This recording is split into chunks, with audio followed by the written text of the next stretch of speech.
Welcome to another episode of Fearless Focus. I'm your host, Mimi Evans, and I'm the owner-operator of Fearless Bookkeeping Services. Today, what I'd like to talk about is how do we protect your business beyond the books? Here's the thing. We know that your books are important, the IRS and everything, but there's more to just your books that you actually need to be doing to protect you and your business. One of the top things is an operating agreement. Everybody should have it, whether you're an LLC, S Corp, C Corp, really doesn't matter. You should have an operating agreement, especially if you're in a partnership. Here's why. That operating agreement is exactly what it says. It tells you how to operate. It goes from word of mouth to what's on paper, and it protects you should any disputes happen in the future.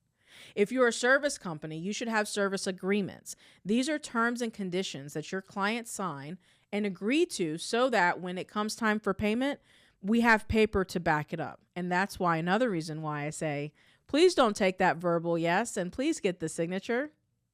That signature is what makes that binding. Without the signature, it's literally just another piece of paper. So having it is not helpful unless it's signed. Making sure that they sign this also sets a good expectation for both the client and yourself on what to expect. And I was always told clarity is kindness. And so that kind of clarity is needed on both ends of the party.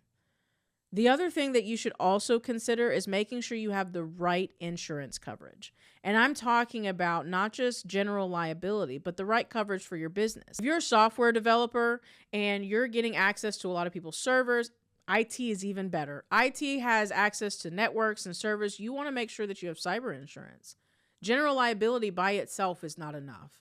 If you're a general contractor and you're on multiple people's sites, general liability is not enough, especially if you have employees. In fact, in the state of Georgia, if you have a certain number of employees, you are required to have workers' comp insurance, no matter the industry. These are the important things that you have to consider and why working with a bookkeeping company isn't just as simple as data entry. We're not just looking at protecting your books, although that is quite important. We don't want to pierce the corporate veil. That'll be in another episode. But we want to make sure that you as a whole are protected, your personal assets, and that the business is a business. It's another reason why we tell you, please don't mix personal with business expenses.